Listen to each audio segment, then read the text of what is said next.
To order. Our scheduled meeting for October the 12th, 2020. Let's stand for the Pledge of Allegiance. I pledge allegiance to the flag of the United States of America and to the republic for which it stands, one nation, under God, indivisible, with liberty and justice for all. Let's exercise one of those rights and have Pastor Dwayne Quisenberry from Village Park Baptist Church. Thank you, Pastor. Let's pray. Father, thank you today for your blessings to us and to our city. We are blessed by the generous and gracious gifts of your hand, and we are grateful for that this evening. We come to pray, Lord, tonight that you will accept our acknowledgement that we need you in our deliberations. We thank you for these public servants who give of themselves to serve our city, and we pray that your blessing would rest upon them and your guidance would be granted to them. We pray this in the name of Christ our Lord. Amen.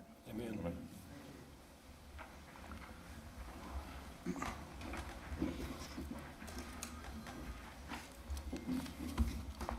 Okay, the next item is have the clerk determine the presence of a quorum. Troy Patton. Here. Scott Fry. Here.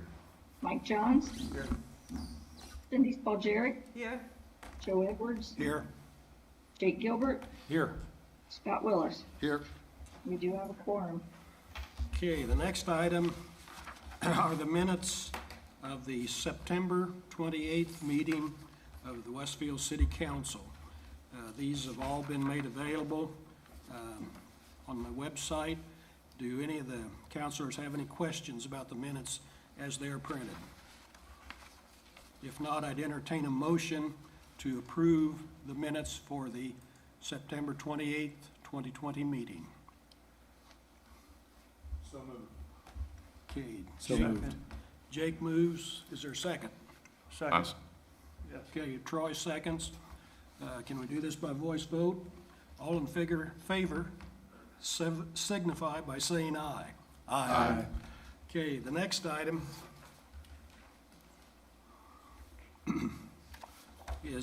are the claims. They kind of came in two batches. One, the regular claims, and then we have what we call P cards, which are the smaller amounts that employees use to buy supplies and this sort of thing. You've had a chance to look over the claims as printed. Do any counselors have questions about the claims? If not, I'd entertain a motion to approve the claims as presented. So moved. Cindy moves. I'll second it, Scott Fry. Okay, Scott seconds. All in favor signify by saying aye. Aye. Okay. The next item is, in miscellaneous business, is a proclamation by Mayor Cook. So, Mayor? Thank you, Joe Edwards. Scott Willis, would you care to join us down here? And Melody Jones. Could I invite the Rotarians to come forward? And would you introduce your Sure. district governor and governor-elect? We have District Governor Jesse Collins, who drove all the way over here from Danville, and our District Governor-elect, Renee Kramp, came up from Carmel. The other Rotarians, if you don't mind, social, getting a little close, I'd like to ask everyone. And Joe Edwards. We have a big room full, including our city councilor, who's a Rotarian, Marcus. Chris. Don't be shy. Yeah. Good. Hey, it's good to see so many. Yes, since the Rotarians came to town not too many years ago. That's right. Many good things that your organization has done. Thank you so very much. And this is another one here, and it's kind of ironic in this day of COVID-19 that we're talking about. When you brought it up, it was like polio. I don't even think of that anymore. And yet as a kid, I can remember going to my grade school and getting a little sugar cube vaccine. And of course, we all lived in fear of the iron lung. Remember those? And it was terrible. So thank you for bringing this back up and making it a part of what we need to always remember, as I said, especially now when all this COVID is going on, and hopefully we'll be standing up here talking about a vaccine for that one of these days soon. So the council and the mayor would like to issue a proclamation that will designate October 24th as World Polio Day. And whereas Rotary is a global network addressing these kinds of issues, and in 1985 launched Polio Plus, and in 1988 helped establish the Global Polio Eradication Initiative, along with the WHO and many, many other organizations. So therefore, I, J. Andrew Cook, Mayor of the City of Westfield, Indiana, do hereby designate October 24th, 2020 as World Polio Day here in Westfield, and encourage all of our citizens to join me and the Rotary in the fight to remain polio-free across the world. So thank you, Rotarians, for doing this. And Melody, give this to you, Rotarians. Can I just say one thing? You may use this because we have Okay. virtual visitors. So I'm new to Rotary. I've only been doing this a few years, but when I became aware of this, I thought it was quite amazing. If you think, and I too, Mayor Cook, remember standing in line and getting the shot. But when I was a child, I knew kids that had braces on their legs, and they were victims of polio. But today, because of this effort, we now only have 2 countries in the entire world that still have active cases of polio. It's an amazing thing that has happened over the last few decades. And it's because, not only because of Rotary, the World Health Organization, but also the Melinda and Bill Gates have joined this fight. If you like Westfield Rotary, or Rotary Club of Westfield's Facebook page, we're doing a social media blast. There'll be an opportunity there to donate. If you donate, the Bill Gates and Melinda Gates Foundation is doubling those donations. The goal is to eradicate polio from the face of the earth now. So thank you, Mayor. I'm so excited that we were able to do this. Thank you for helping us raise awareness, because there's no child that should have to suffer from a disease that's preventable by a vaccine. So thank you. Gentlemen, thank you for coming. Thank you. All right. Thank you, Melody, for doing that. Yeah, but they were at the bottom of this. They were at the bottom down here. That's why you probably didn't see it. Okay, the next item, Mayor, do you want to introduce the new? I'd like to introduce you to a fairly new member of our community who I first met. You guys are very actively involved in our youth assistance program here in Westfield, and is now the new executive director of our Chamber of Commerce. I'd like to introduce you all to Steve Latour. Steve, if you would say a few words. We'll all get to know Steve. He's the kind of guy who's going to come out and get to know you, what I've seen him do so far. And I'd also like to take this opportunity to thank those that have come before you, and Kingly Soul has done a great job through the years. When I first got here, Nick Berthoff, former school business manager who has assumed the position for several years, was always a familiar face out here in the crowd, and he's just done a wonderful job, and I think you'll see that Steve's going to take this thing to the next level. So, Steve, would you? Well, thank you, Mayor, Council. Good evening. It's nice to be with all of you this evening. I wanted to introduce myself. I live at 4771 Abigail Drive in the new suburb Ashford Place, kind of at 186 in Moontown Road. So, been a Westfield resident now for about 3 years, was one for 2 years while I lived here near Spring Mill at 146th Street. So I've dabbled in Westfield a time or two, but excited to now be a resident for several years and get involved in the community. One of the things that I'm trying to do is meet with as many members of the chamber as I can, We're up to 435 members now, representing all aspects of the community. So I'd love the opportunity to actually meet with each of you, whether it's over Skype or Zoom or in person, just to get to know you, get your thoughts about how the chamber can impact Westfield going forward. So that's it. Just wanted to say hello and put a face to the name, and that's it. So thank you very much for that time. I appreciate it. I'll drop my card off here at the front. Yeah. Thank you.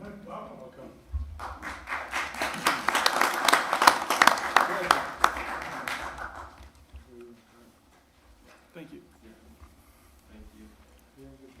That's all right. Appreciate it.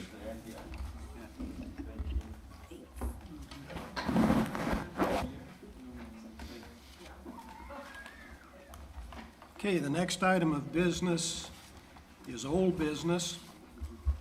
It's ordinance 20-29, Osborne Trails PUD, Amendment 2. This was introduced on August the 10th of this year. There was a public hearing on September the 8th. The Plan Commission voted on this on October the 5th, and it's up for adoption this evening. So Pam, would you? Yes, thank you, Mr. President, members of the council. Pam Howard with the Community Development Department. Before you this evening for your consideration, we have an amendment to the Osborne Trails Planned Unit Development District to accommodate an agritourism use. This 25.4 acre site is located at the northeast corner of 186th Street and Horton Road and was zoned the Osborne Trails PUD in 2017. The proposed use for this site is a craft distillery, which would also include restaurant, limited retail, and on-site events. As Joe said, the public hearing for this item was held on September 8th, and it did receive a favorable recommendation of 8-0 on October 5th with 2 conditions. The changes required to meet those conditions have been incorporated into the ordinance, and a red line showing all changes since the August 10th introduction is included as an exhibit on the agenda. The petitioner is here tonight. They would like to make a brief presentation, after which both they and I will be available for questions. Thank you. Okay.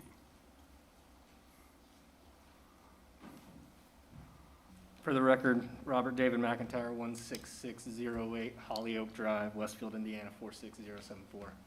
I guess I can take that off now. Good evening, councilors. To start, on behalf of West Fork Whiskey Company, I just want to say thank you for your time and consideration. Throughout this process, over the last month and a half, we've received quite a bit of feedback from city officials, the APC, and directly from members of the community. We've taken all these comments to heart, and they've truly led us to make substantial improvements to our project. So thank you to everyone who's been involved up to this point. As you know, last week we did receive unanimous support from the APC, so I come to you with great pride in our project and excitement for the future. This project is all about building our forever home and growing on this property for generations to come. As a Westfield resident, I couldn't be happier about building this first-class cultural attraction here in our community. So tonight, I ask that you trust in West Fork and believe in our vision. I hope that you share my excitement for this project, and I hope that the support that we saw last week is echoed here this evening. With your approval, we will begin working diligently to bring these beautiful renderings to life as soon as possible. On that note, Chris Wilkes from Holiday Developers is here with me to answer questions, and thank you so much for your time and consideration.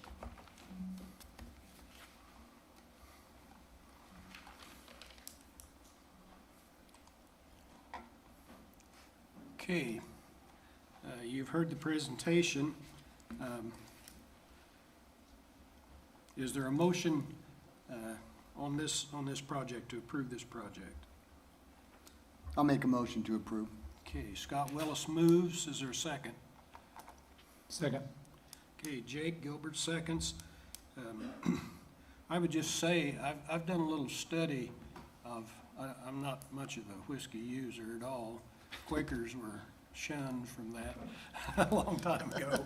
But whiskey used to be considered currency for payment of bills, obligations of government, that sort of thing. And it's kind of interesting. I have granddaughter and a great-granddaughter in Tennessee, and I have toured the Jack Daniels exhibit down there, and it is fascinating. And they take course, the primary ingredient of whiskey is corn, which is an Indiana product. So I would like to see you put some, you know, not the evolution of corn, of course, but the process of bringing corn to whiskey would be kind of an interesting thing. And they embodied that in a tour down there, and it was really, really interesting. And so I would just tell you of my interest. I'm proud that you are wanting to come here, and we'll see if we can do something about that. Does any other counselors have anything they'd like to say about the project? I would, if you wouldn't mind. Go ahead. First of all, I want to thank the petitioner. I know I was one of the people that asked for a number of changes to the PUD. The one thing that we couldn't seem to meet up on is this industrial use if something happens to the distillery. And as you know, that still remains a concern of mine. I've been hemming and hawing on this more than you would want to know. I think I probably thought about it more than you have, believe it or not. So it's something that I don't take lightly. I would never think to allow an industrial user next to residential in Grand Park. But yet this proposal does ask me to do that in the unfortunate case that something happens with your business.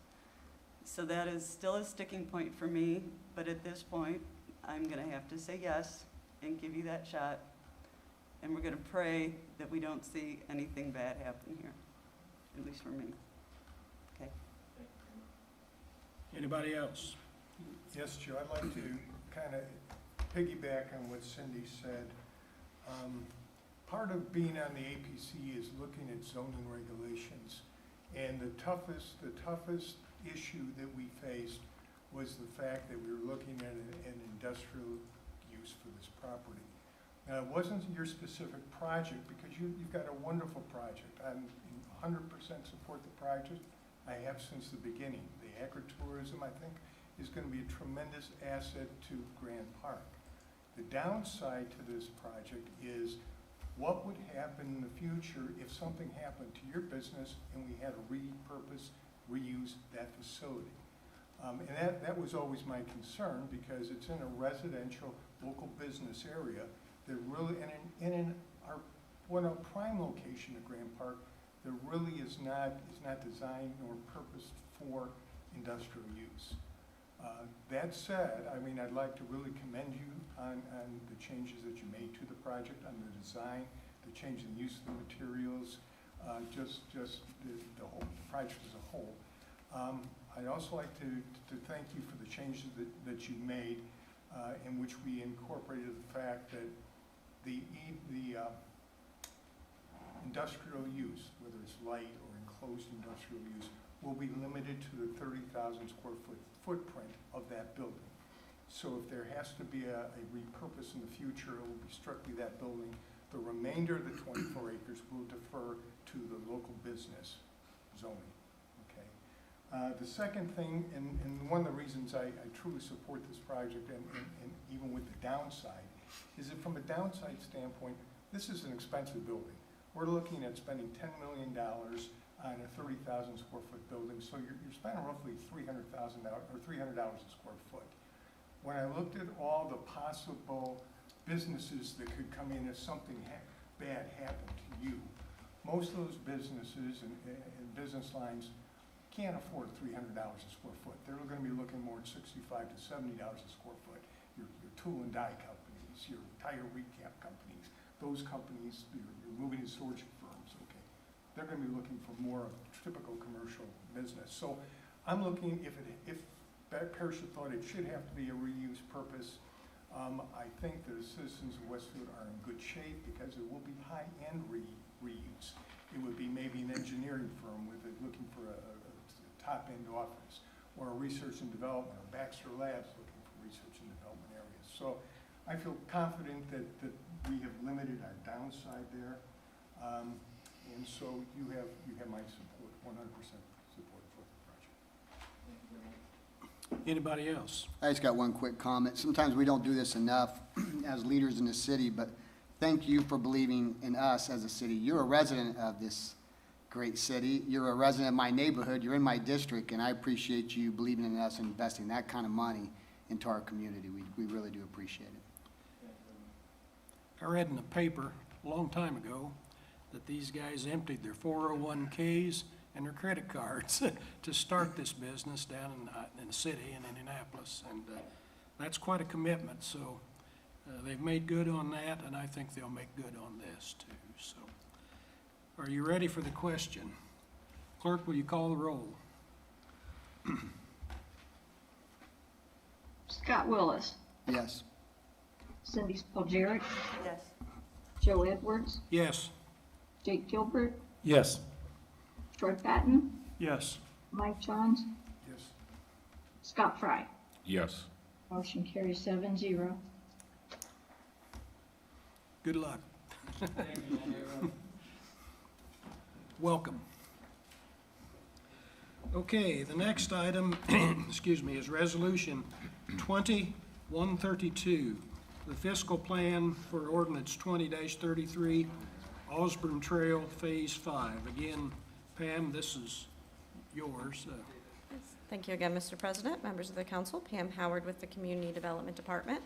Before you this evening for your consideration, I have a 100% voluntary annexation and associated fiscal plan for 5.2 acres to be part of the Osborne Trails development. This site is generally located on the east side of 6 Points Road and north of 193rd Street.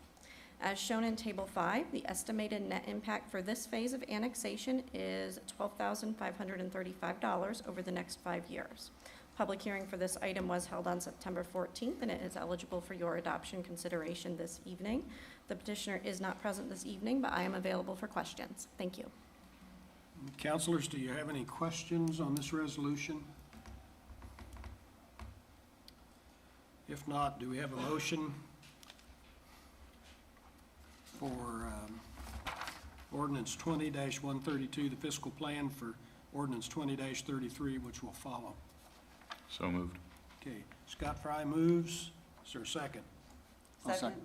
Okay, Cindy Spalgeric seconds. Okay. Clerk, will you call the roll? Jake Gilbert, Yes. Joe Edwards, Yes. Scott Willis, Yes. Mike Johns, Yes. Cindy Spalgeric, Yes. Scott Fry, Yes. Troy Patton. Yes. Motion carries 7-0. Okay, the next item is the ordinance that fiscal plan supports. And Pam, you're up to bat again. No additional comments. Thank you. Okay, do we have a motion on this voluntary annexation? I would so move. I'll second it, Scott Fry. Okay, so I moved, Scott seconded. Clerk, will you call the roll? Troy Patton. Yes. Hold on, just, okay. Mike Johns, Yes. Scott Fry, Yes. Scott Willis, Yes. Jake Gilbert, Yes. Cindy Spalgeric, Yes. Joe Edwards. Yes. Motion carries 7-0. Okay, the next item is Resolution 20-133. Pam? Yes, thank you. This is the 100% voluntary annexation and associated fiscal plan for approximately 40.5 acres, again, to be part of the Osborne Trails development. This site is generally located on the east side of 6 Points Road and north of 193rd Street. As shown in Table 5, the estimated net impact for this phase of annexation is $13,781 over the next 5 years. Again, the public hearing for this item was held on September 14th, and it is eligible for your adoption this evening. The petitioner is not present, but I am available to answer any questions. Thank you. Okay. Counselors, do you have any questions for Pam? If not, I'd entertain a motion for Resolution 20-133. I'll make a motion to approve Resolution 20-133. Scott Willis moves. Is there a second? Second. Jake Gilbert seconds. Okay. Clerk, would you call the roll on 20-133? Mike Johns, Yes. Cindy Spalgeric, Yes. Joe Edwards, Yes. Troy Patton, Yes. Scott Fry, Yes. Jake Gilbert, Yes. Scott Willis. Yes. Motion carries 7-0. Okay, the next item is, gosh, you've got them all tonight, Pam. Ordinance 20-34, voluntary annexation, Osborne Trails, Phase 6. I have no additional comments on that ordinance. Thank you.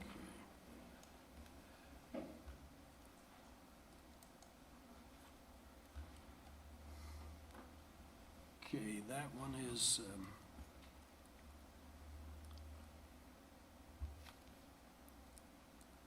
do we have a motion on ordinance 20-34? I move that we approve ordinance 20-34, Mike- 100% voluntary annexation, Osborne Trails Phase 6. Mike Johns moves. Is there a second? Second. Okay, Scott Willis seconds. Clerk, would you call the roll on this annexation? Troy Patton, Yes. Mike Johns, Yes. Cindy Spalcherik, Yes. Jake Gilbert, Yes. Scott Fry, Yes. Joe Edwards, Yes. Scott Willis. Yes. Motion carries 7-0. Okay, the next item is resolution, you're still on first base, Pam. Resolution 2134, fiscal plan for ordinance 20-35. Yes, thank you. So we have another 100% voluntary annexation of 12.8 acres, again, to be known as part of the Osborne Trails development. This one specifically relates to the West Fork Whiskey Project. Generally, the site is located at the northeast corner of 191st Street and Horton Road. As shown in Table 5, the estimated net impact for this phase of annexation is $67,816 over the next 5 years. Public hearing for this item was also held on September 14th, and it is eligible for your consideration this evening. The petitioners are present but do not plan to present, and both they and I are available for questions. Thank you. Okay, are there any questions on resolution 2134? I'd so move that we pass, or I'd move that we approve 20-134. Is there a second? Second, Scott Willis. Scott Willis seconds. Okay, any comments? Clerk, would you call the roll? Joe Edwards, Yes. Jake Gilbert, Yes. Cindy Spalcherik, Yes. Scott Willis, Yes. Mike Johns, Yes. Scott Fry, Yes. Troy Patton. Yes. Carries 7-0. Thank you. Pam's last ordinance is 20-35, voluntary annexation of Osborne Trails Phase 7. It was introduced on the 14th, had a public hearing on the 14th of September, introduced on the 14th of September. It's up for adoption consideration tonight. Do we have a motion on 20-35? I move to approve. Scott Fry moves. Is there a second? A second. Okay, Mike Johns seconds. Any questions before we call the roll? Clerk, would you call the roll? Scott Willis, Yes. Troy Patton, Yes. Cindy Spalcherik, Yes. Jake Gilbert, Yes. Johns, Yes. Scott Fry, Yes. Joe Edwards. Yes. Motion carries 7-0. Okay, thank you, Pam. Okay, the next item is ordinance 2420-41. It's the 2021 budget. It was introduced on September the 28th. We had a budget workshop on October the 1st, and tonight is a public hearing on this. And Todd, if you would kind of give the broad parameters of it, and then we'll listen to the public and what they would have to say. Yes, sir. Thank you, Mr. Council President. I won't go through this slide by slide. I will jump to the timeline for reference. This has been made available or is publicly available. So we're at this particular point. This workshop did not occur on that date. It was, I believe, during the finance meetings when we had a discussion about the budget and the sustainability plan. So we are at that point in the public process for public comment by way of hearing. And then And again, this has been posted on the city's website as well as the appropriate gateway forms. So with that, I'll yield the microphone to your hearing and then engage any questions you may have thereafter. Okay. The budget, as it's presented, is balanced. We project more, of course, all these are projections, but we project more income. It's like 46 million some and 44 million in expenses. So it's, it's fairly close, but we think we have been conservative in our projections, and we hope we'd be conservative in the budget process. It will not be final tonight, but tonight is the opportunity for the public to speak to us about what they want or what they feel, and then it's up to us to decide. So, Kevin, do we have any cards? Yeah, I do not have any cards at the moment. Okay.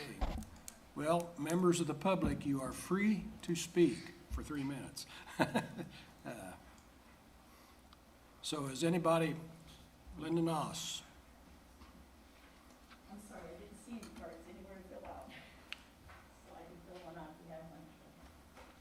Okay, thanks.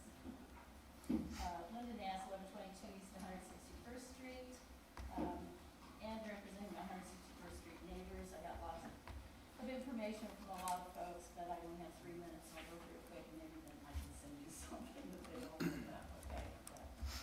Documents and papers that they put together. One of the questions that they wanted to address, and they looked at the sustainability report on this, and we always talk about, even in the budget presentation, the $200,000 house, the assessed value, what your taxes are going to be. But what people out here are looking at is, my house keeps jumping in value, and therefore my taxes keep jumping. And they gave me 2 examples, which are kind of typical. We couldn't find exactly a $200,000 house, but a 1999 home in 2019, the taxes were $515.72. I'm only talking about city taxes. In 2020, they increased, although there was a city tax deduction. Their city taxes increased to $659.90. That's an increase of $144.18. And this is on a home that the assessed value went from $162.5 to $194.3. And this is what a lot of people who don't live in some of our higher end neighborhoods are experiencing. Even though you down the tax rate a little bit, their assessed value goes up and their taxes go up. So there's a considerable concern out there. The second example was the same thing, where the house went from $139.4 to $159.2. The taxes went up and they ended up paying $94.22. This is from 19 to 20, okay, when the tax rate went down. So they want you to look at and consider, please, that even though you're looking at keeping the tax even if you look at lowering a little bit, they're living in houses where they're paying more and more. They're at risk for their utilities going up. They're clearly, their local income tax is going up 10% this year. So they're kind of looking at the whole picture and the whole pie for them. So seeing that it's going to be perhaps equal or lower isn't very satisfying to many of them. Okay? I can send you what they put together on that. The other thing is, in asking neighbors, God, my time's gonna run out quick. Asking neighbors what's in police and what's in fire, they think in the police fund and in the fire fund we're buying vehicles, and they're finding out that we're not, that we're buying them in bonds, and they're like, when did this start and how is this happening? And they had a lot of concern about that. They wrote down a lot of their comments. I put them all together on a piece of paper for you. Food and beverage, they read it was decimated, but in fact, based on the first 8 months of this year, we're gonna be above budget. And we also got back $677,000 from the Colts that they didn't use this year, so they want to know where's that money going. Budgeted salaries are going up, although they saw an article talking about cutting. So they asked about that, put together a bunch of numbers that I put together for them too. So I'll send you all the questions. And thank you for the 3 minutes. Thank you. Thank you. I'll pull this out for you.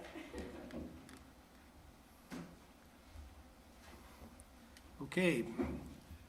Is there anybody else inside building here who wants to speak to this budget? Is there anybody online who wishes to speak to this budget?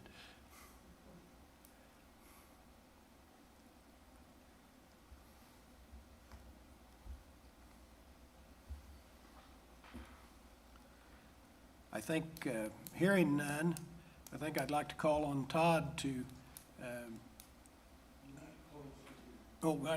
excuse me. Public hearing is closed at 7:35. Started about 3 minutes earlier than that, I guess. Okay, Todd, you want to, I have one question, and I'm not certain about this, but are the food and beverage taxes, they're about $1 million. Do they have to come into the city? I thought we voted to allocate them directly to Grand Park. No, those are still held on the general fund side of the ledger, and we've just, beginning in 2019, allocated those to support any expenses related to Colts Camp specifically, primarily any public safety staffing costs associated with that. We really don't have here, maybe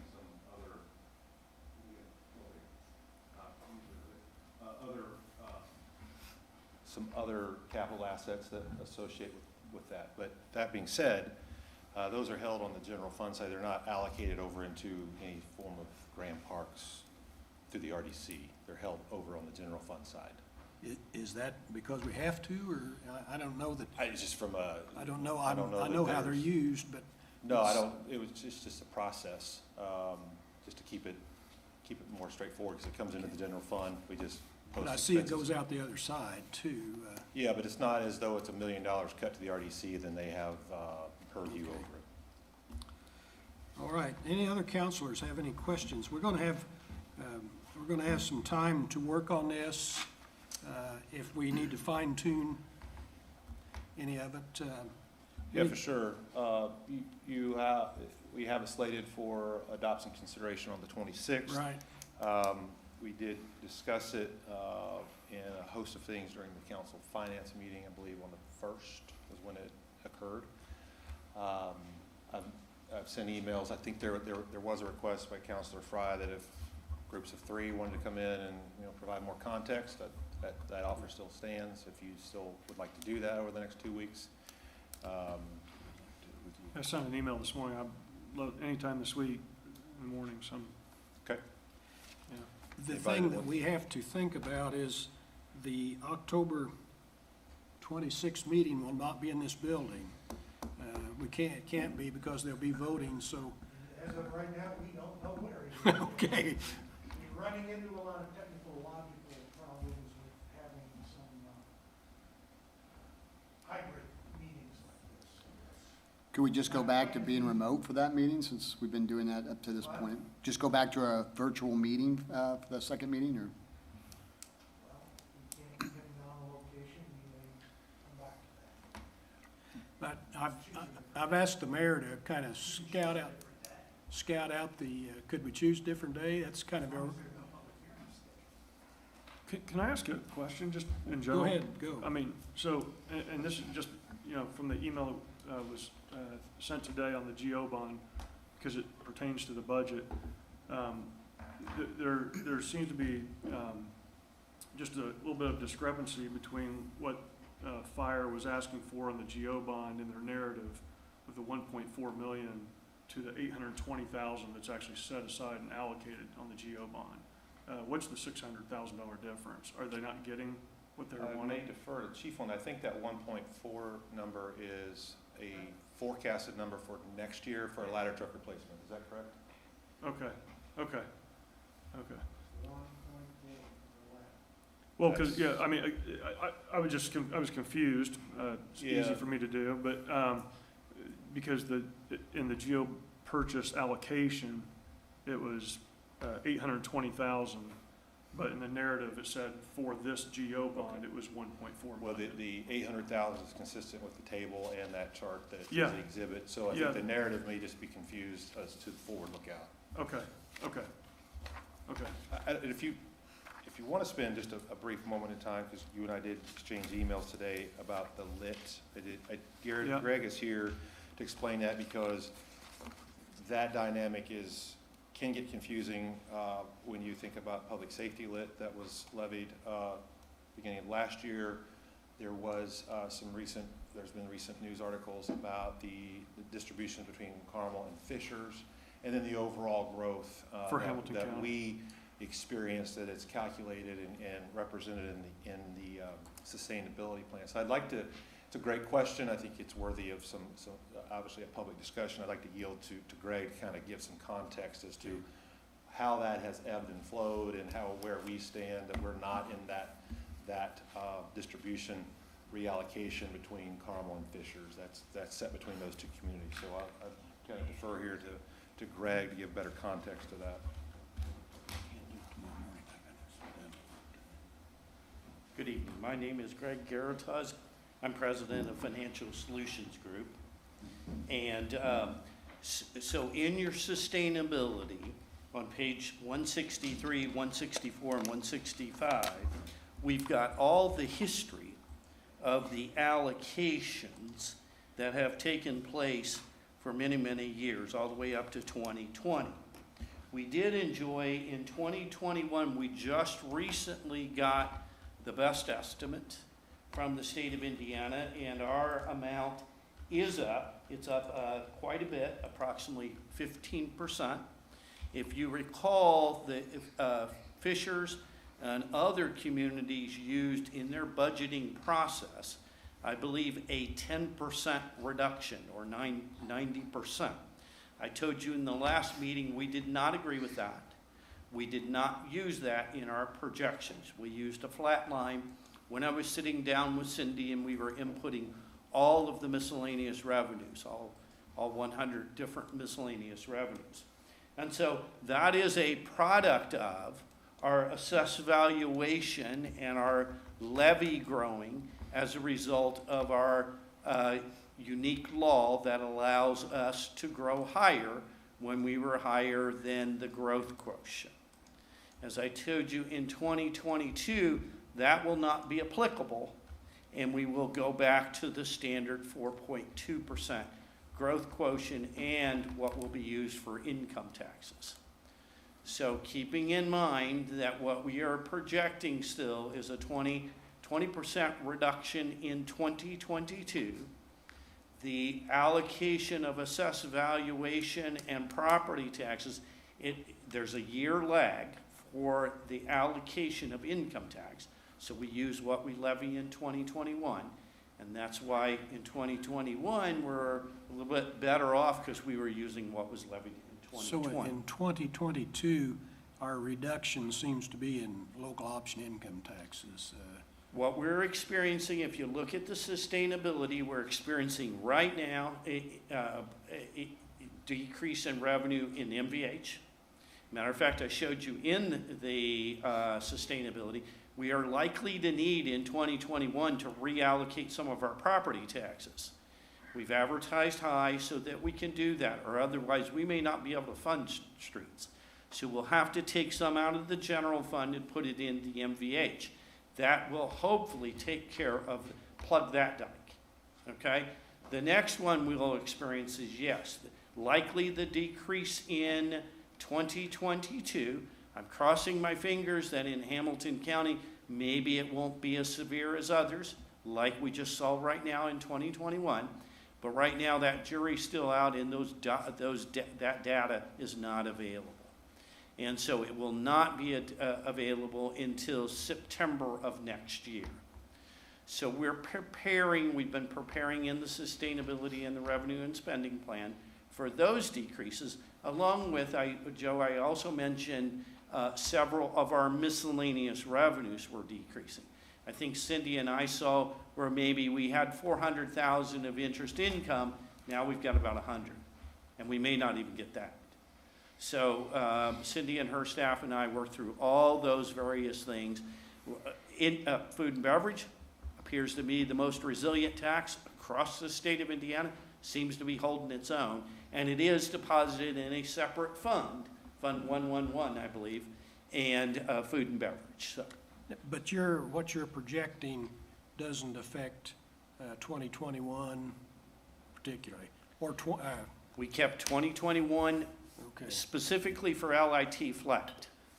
Because it's kind of, this is my personal opinion, we need to retain services and kind of keep on the track we were on as long as we can, until we're forced into a corner by some unforeseen event, I guess.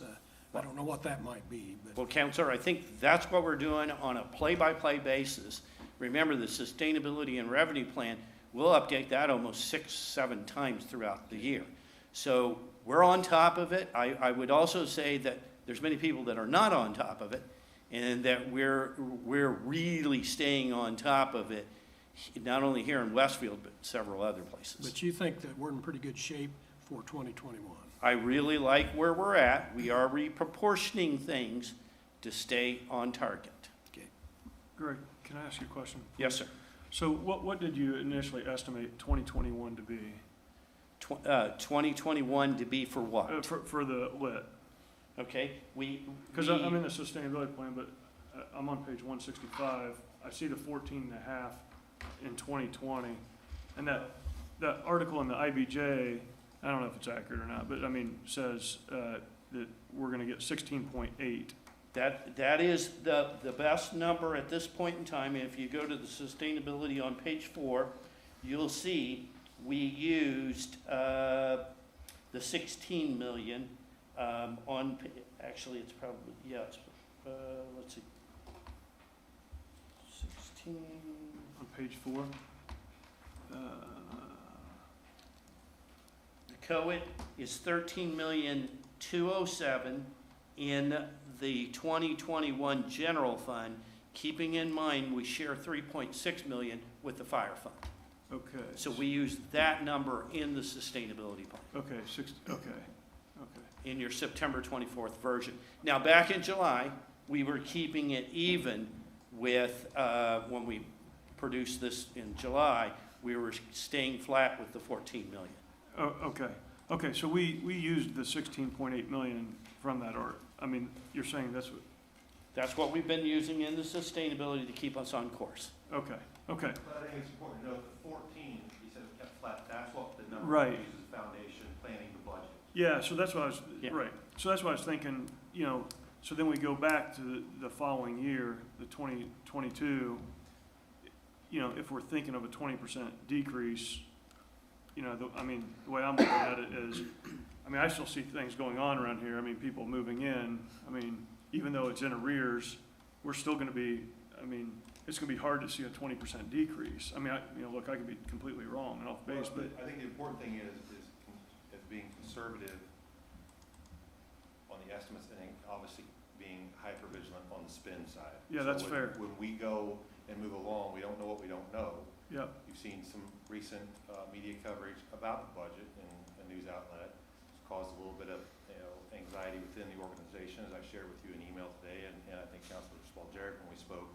we are reorganizing, we are shifting things around, trying not to looking for any duplicative effort within the organization. Yeah. So if somebody decides to retire, rather than add a person, we use that existing salary to expand some services, as I noted on with police records clerk. Yeah. So it's very dynamic as we move into 22, which is the forecasted big hit. Yeah, no, I commend you for that. The thing that I would just like to point out is, you know, when we think about efficiencies over the next 3 years, and part of that sustainability plan, you know, I think of, and this is just a philosophical thing, but, you know, I think of government as we keep getting more money, we keep wanting to spend more money.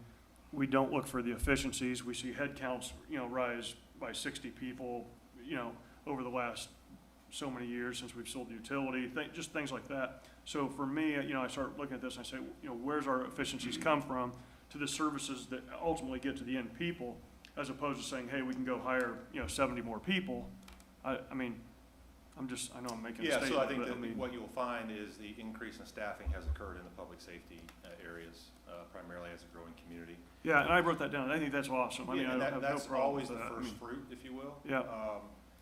you know, if you get down to a granular level, I think our department head team would say that we've passed in some areas a point of diminishing returns of doing more with less. We're always on the lookout. As I noted, we're using technology for end user services, scheduling, for that matter, scheduling fire inspections, scheduling building inspections, and trying to use technology to our best advantage and ultimately to the constituent or the customer's best advantage. Yeah. And Todd, we spent over, 2.5 days to 3 days meeting with each department head and asking them for those efficiencies. Yeah. And asking them why they needed more. And we spent a great deal of time in July or August on that. Right. And we do that every year. Yeah. No, I mean, the sustainability plan, Greg, look, you've spent a lot of time on it. It's good. I mean, it's good. I mean, there's a lot of information in there. I mean, truthfully, it's information overload, I think, for everybody, but it is good. I mean. And I think you've said that before, and remember, it's an audience, there's a wide audience that uses this product. Yeah. And not only council. So you know, just to bring it back to reality, and I'm gonna jump on one thing that Linda said earlier, and I've said this before, and I said this during, you know, the whole election process. The one thing that always seems to, for me, you know, I'm not a senior and I'm still working, but you know, the way I look at the seniors in the community, and we're sitting here trying to strive to create more of a senior community. We have these neighborhoods going in that are 55 plus or 60 plus, et cetera.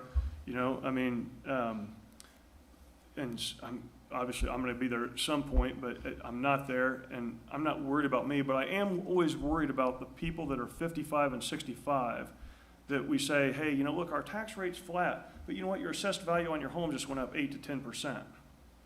You know, and even with the tax caps, it's still an increase.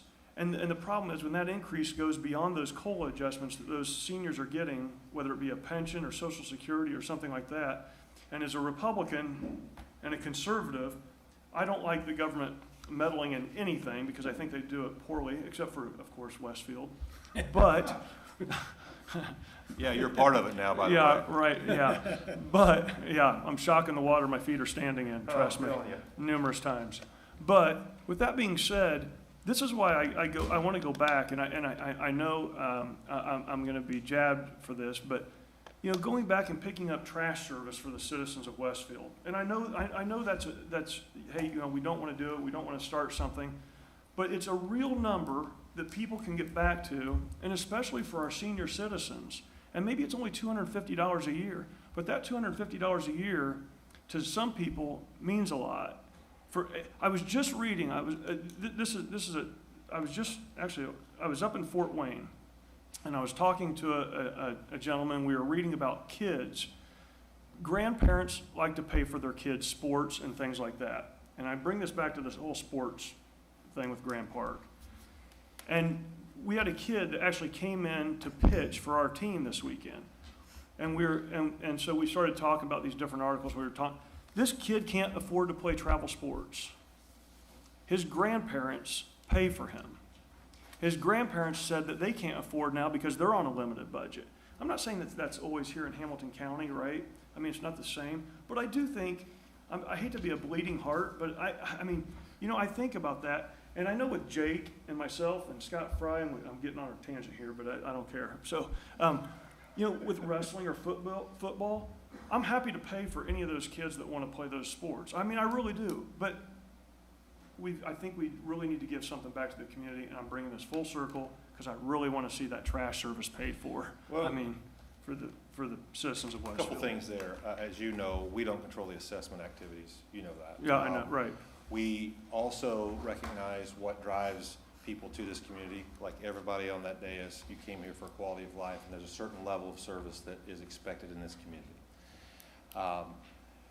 I think you may have had the opportunity to appreciate the complexity of rate orchestration between the two biggest giants in the community, school and city, that you saw on the spreadsheet, Brian Michael's work product.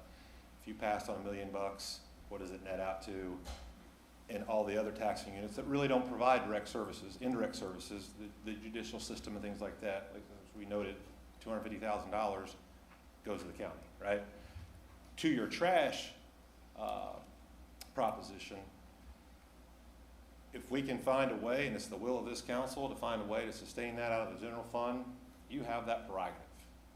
I will note that in an era that there are a lot of communities that do that, some are stepping away from it to provide other services. That's a policy discussion. It's philosophical to your point. And then we have to also understand, okay, if we're going to assign those dollars, what are we going to give up, or what we're going to not be able to sustain in other areas that the private sector can't do or won't do. So, not to be deliberated or litigated here, but it's certainly a worthwhile conversation. I know you hate it when I say this, but it looks to me like we have plenty of cash to be able to do it. I mean, well, you often say that you know what I'm thinking, and you don't. I don't mind the banter. The great Karnak. Yeah, you aged yourself there. We have a strong cash balance, and that benefits really everybody in a lot of the indirect forms. So, again, to bring it full circle and put a bow on this, Mr. President, you're slated for adoption consideration on the 26th. That's 2 weeks from this evening.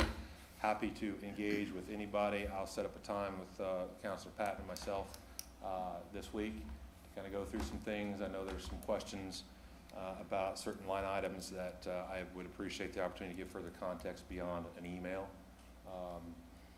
to give you an opportunity to appreciate why those are important to the operations. Any other questions that I may Any other questions, council? I have a question. I have a couple Scott? questions, actually. Sir. So we have a $1.6 million surplus, it looks like. Do we think that's going to cover us in 2022? What concerns do you have on that not being enough to get us through next year? Well, I think, as you've heard the dialogue this evening, walking into 21 with a strong cash balance of underspending this current budget in light of the pressure of the pandemic. The pandemic has allowed us to look at efficiencies inside the organization. Keeping the lit distribution, or COID as it has formerly been known, flat, but yet it increases, and our strong cash position as we forecast going into 2022. I will echo Mr. Garataz's thoughts there, or statements, that I think we'll be in a much better position than most. To use a metaphor, we don't want to hit the wall. Maybe it's a glancing blow to that wall. But clearly this is an iterative process, and we manage it nearly every day as far as a focal point with the directors underspending. We make certain that we get in this quarter of the year. I look for sudden, I'll date myself, blue light specials that people drain their budgets. I mean, a lot of units of government will do the whole you spend it or you lose it kind of thing. It's not what we've engaged in since 2008. It's always been a directive from the mayor, is to just don't drain them down. And you can see, with notwithstanding some past experiences, primarily in public safety, where we're human capital heavy. It's going to be really close this year in fire. We've got 9 people in injured reserve. I mean, that just shows you the demand that job has on the human body. But Chief Reed is doing a really good job to mitigate those. So I think we're going to be in a strong position, certainly going into 21, and that's our goal and focal point in 22. Okay. I got one more question too. More? if I could, Judge. Go ahead, Yeah. Scott. Public Works, 9.4 million. One of the things I hear from my residents, at least in District 1, is traffic, roundabouts, congestion, infrastructure. Have we made any cuts to this budget that's going to impact our long-term strategy around infrastructure? I will defer to the in-house subject matter expert, the guy that's charged with managing that. Certainly the GEO bond plays into that, but I'll yield to Jeremy. Yeah, thank you. For the record, Jeremy Lawler. To Todd's point, the GEO bond is really that the saving grace for what our plan was going forward. As I stated earlier, talking to Todd about this very question, we always will have needs. 20 years from now, we'll have needs to be able to keep up with the growth. But based on what we have scheduled, what we have decided and planned, and a lot of times what we got federal funding for, this 9.4 that's in there is what we need to get through 2021. Now, when we start looking at 2022 and beyond, we have to start thinking about, are we renewing a GEO bond? Are we doing other things to find additional capital money. Okay. Thanks, Jeremy. Yep. If I could add, Jeremy, you say there a second. You put out today our capital plan, I kind of did. a wish list, and you look at that, I mean, it strings out over the next, what, 3 or 4 years?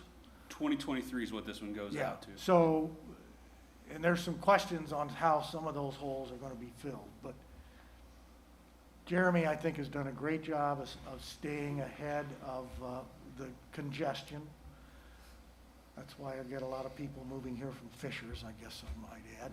But most every choke point that we have today, 161 in Union, 169 in Spring Mill, there are improvements planned for the next 5 years to almost every one of our choke points on our traffic. We just have to scramble to firm the funding up kind of a year at a time, and that's why that GO bond, and as we've said, it doesn't always have to be that kind of tool, but that's the kind of funding where we have to think ahead more than just 1 year, especially on these capital projects, because the lead time on those is hundreds of thousands of dollars of engineering that we don't want to waste if we're not going to do it, and the lead time is just long. So, I have a few questions, if you don't mind. And I Sure, think go they ahead. might involve you, Jeremy, Okay. but maybe not. Is John still here? John Rogers? Oh. Actually, Todd, you might know, and you're closer. When are we going to be done with that, with the COET payments, where we'll have that available and it can be on TIF for Grand Park? Originally, we had always said it like 2023, but then I saw 2025. I'm not following your question, I'm sorry. The COET payments? Yeah, that we had those, the payments that were Oh, going out. and can't- when we forecasted the TIF to be ripe enough to carry that debt service? Yes. 23? 23, that's the projection at this point?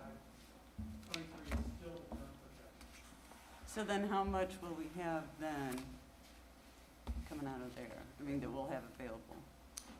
What's the value of that? Yeah. 1.89, something like that. And this is kind of more of a long-term issue that I'm getting concerned with and about roads. And also trails. You know, we have some areas in our city that don't have trails and can't get to some of our other facilities that they'd like to. And we used to have our infill, Melody's here, some of the neighborhood infill projects. And I know we do that occasionally, but I don't think we've had a very concerted effort lately to get those trail segments done. So, I mean, I'd really like to see that somewhere in here so we could be filling in those gaps.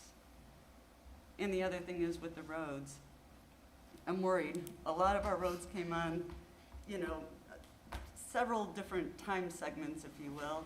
They're coming of age, and we're seeing a lot more that are gonna need to be repaved. You know, and I'm getting very concerned as we get a little older that those needs are gonna really increase. So how are we gonna cover that? So I'll try to address your first question with the trail gaps. Yes, when we had the utility cell dollars, we did have a big push on filling some gaps. We have an entire inventory of all the gaps. We try to program them as we can. The real hang-up there is associated with right-of-way. The primary driver of the neighborhood trails, they have to dedicate the future half, and then when you have the gaps where those folks own to the middle of the road, it generally costs us more to buy the land than it does to build the trail.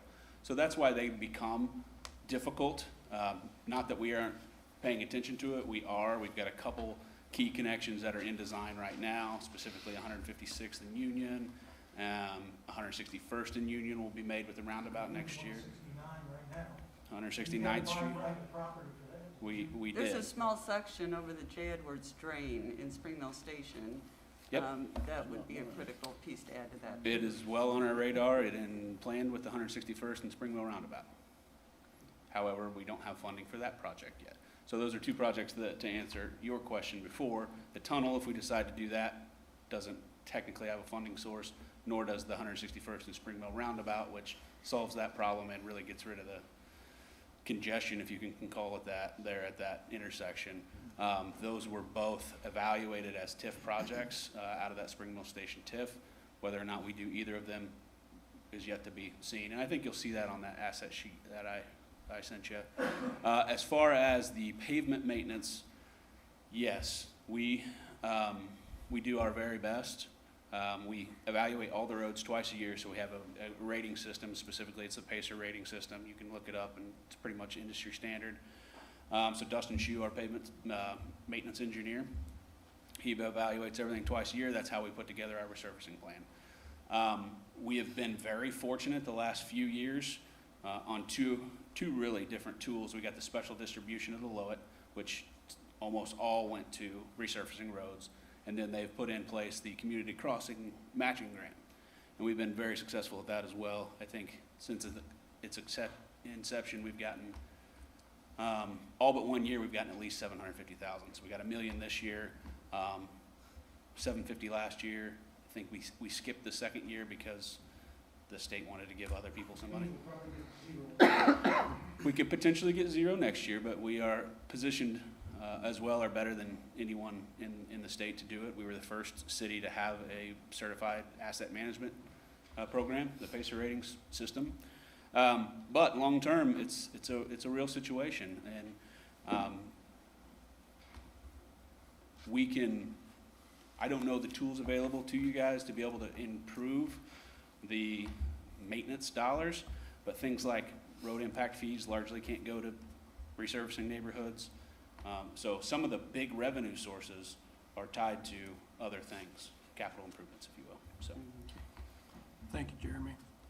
Yep. I think I'll cut this short. We still need, I'd like every counselor or in groups, we can't, three's the max, to visit, schedule a time with Todd and work out any concerns you have in the budget, or voice those concerns anyhow, and see that your concerns are registered anyhow, and so they can be digested. But we have a target of October 26th to adopt this budget, so we gotta get that done before 10/26. So let's put the oar in the water and get going, I guess is what I'm saying. Okay. That is, the next item is the Grand Junction Playground contract. Jeremy?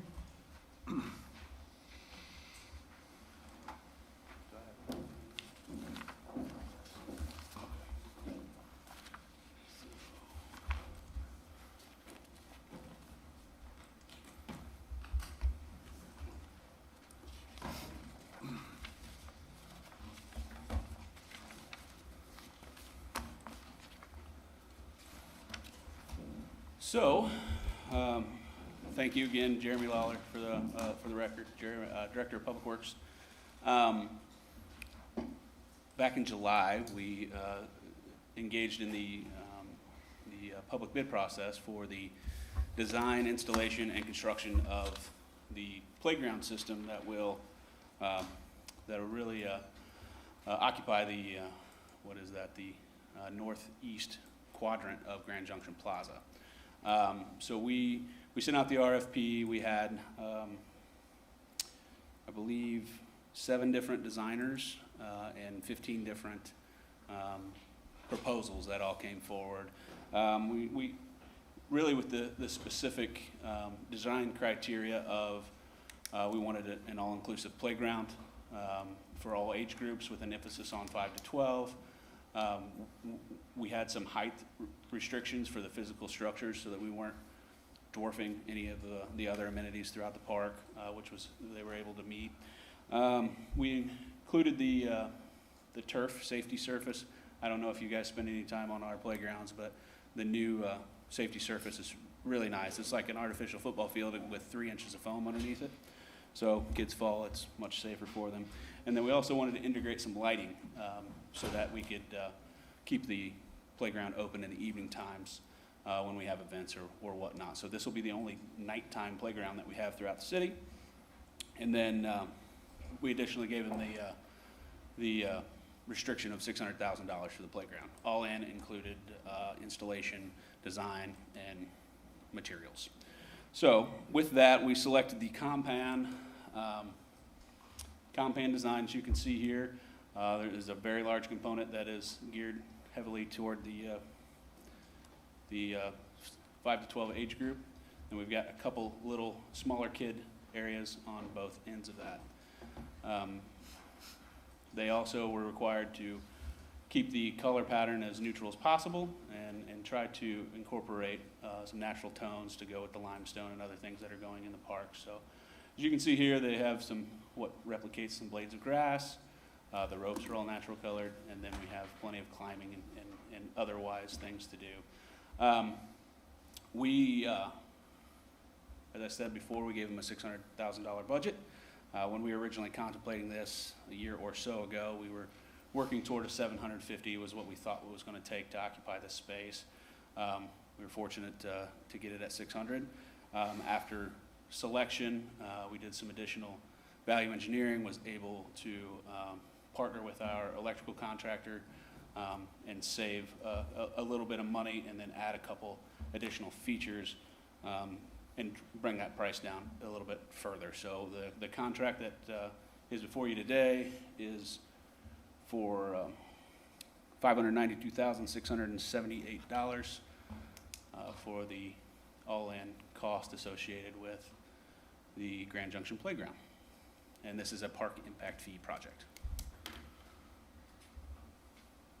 I did not tell you the vendor. That is Recreation Insights, and they are a distributor of compan equipment, which we do have in a couple of our other parks as well. So with that, I would entertain any questions you have. I do want to apologize to the Finance Committee. I did not have the final cost information prior to the last Finance Committee meeting. I can certainly distribute the very large documents that are associated with this. But this project was bid? Yeah, it was publicly bid, and this is the contract necessary to award it and proceed forward to keep our timeline of installing this next year. Did we have several bids on that, or? We did. We had 7 different designers, so 7 different bids that proposed 15 different designs. So they were eligible to propose up to 3 designs per designer. So 7 different companies, playground manufacturing companies. The other thing to note, this is a one-of-a-kind park. You will not see this equipment anywhere else in the world, at least not today. Can I ask a question? Sure. I'm a bit confused because when we were doing the whole plaza project, I don't remember anything looking like this or having this kind of the very tall lighting or just this look. It seemed a lot more natural. The lighting is integrated into the playground equipment. The lighting that you see around the playground is part of the Grand Junction design. The big tall pole lights? Yeah, and those are not specific to what's going to be there. It'll be the lighting design that we designed for the park itself. So what the playground company... Was this playground designed into, like, the project from Land Collective? Land Collective was one of the selectors of the design. The footprint is what they designed to, which was what was put in by Land Collective. With the general concept that we see in some of the renderings, that was just a concept of the time. There's a couple that were close to that based on people having seen the renderings. This is the one that was selected by the selection team. And so the lighting that I was talking about integrated is in the poles. On the poles that you see extending up, those are the lights that is integrated into the playground. Everything around the outside are security lights that do not look like that and will be in line with the playground or the park lighting package. Okay, it doesn't look like anything that we talked about with the plaza, so it's a little eye-opening. That Space designation of the playground. correct. The space was designated for a playground, and that was the primary role why we kept the landscape architect and designers on the team to select the playground. This is the one they chose, that they felt fit with the park the best. Thank you, Jeremy. Okay. Any other questions? Okay, thank you. We have a resolution before us. Mr. President, I think we need to make a motion on that. Okay. Per ordinance 20-03. Okay, what is the number? It is No, I'm- 592,000. Was an ordinance number? Was there There's no ordinance, No, no it's resolution. The ordinance requires any contracts over 150,000 to come to you all for approval. Okay, He's I'm- just looking approval for All right. for the contract. I move we approve the Grand Junction Playground contract. Is there a second? I'll second it. Okay, Scott Willis seconds. Any further discussion? If not, do you have some, Scott?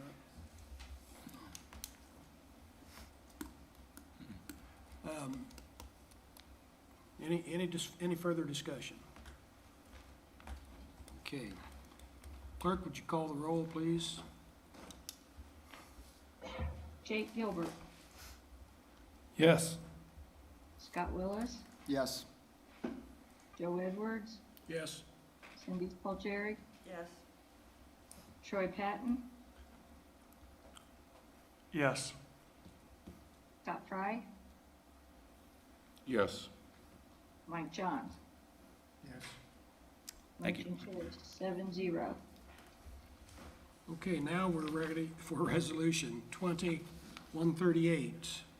This is council, this is engaging separate counsel for the council, separate counsel for the council. It's kind of redundant, isn't it? But anyway, it says, resolution, the city of Westfield is a duly formed corporation. We have the duty to oversee and maintain fiscal integrity. The council has the authority under Indiana Code 36-4-6-24 to engage counsel, which does not affect the city Department of Law. Council has previously determined it is appropriate to engage separate counsel, whereas the council engaged and appointed Ann Hensley Poindexter of Altman, Poindexter, and Wyatt LLC as counsel. Therefore, be it resolved that the Westfield City Common Council meeting in session as follows, that the fee agreement attached to the resolution as Exhibit A, which I have right here, the president of the council is hereby authorized to sign and return the fee agreement for the council. All acts undertaken pursuant to the adoption of this resolution are hereby authorized and ratified. The council, or the letter basically says my billable rate will be reduced such that your matters will be billed exclusively at a reduced hourly rate of $2.75 an hour. Other professionals in our office may assist me and will be billed at rates equal to or less than that amount. And that's the meat and potatoes of this. So it's $2.75 an hour. We have put an item in the budget, which, we can continue to discuss, but I would hope that the fees would come in greatly under that, but you have to plan for what you have to plan for.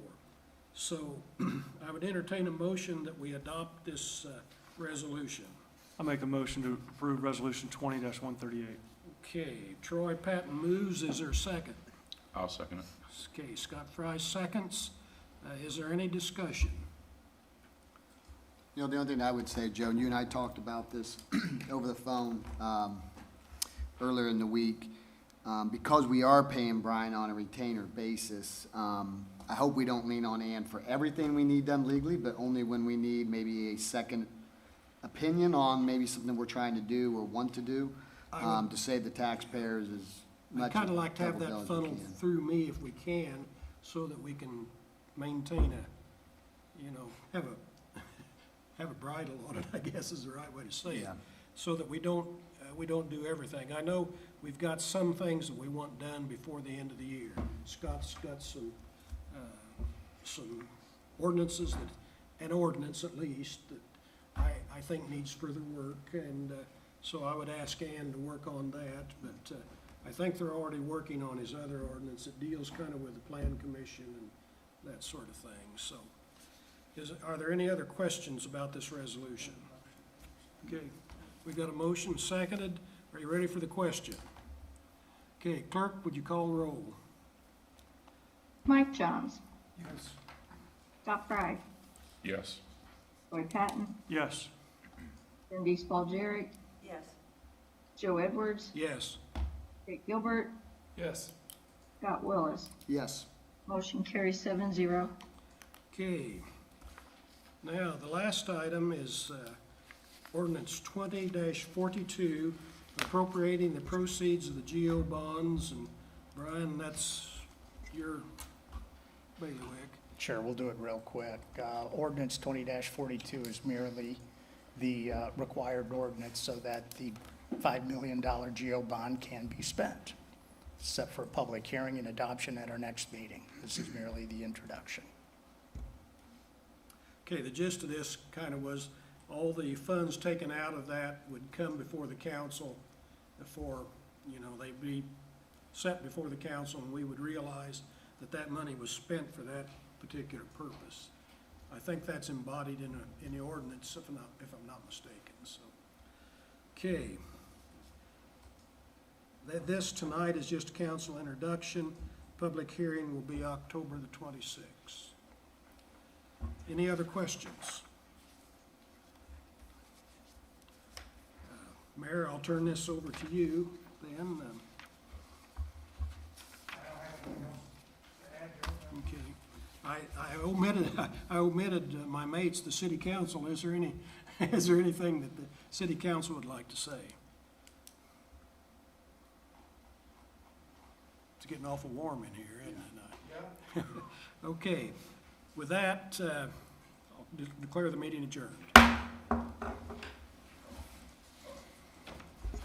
Hey, Joe, can you tell everyone to funnel out real quick so we can do the executive session? Yeah, if you would, we've got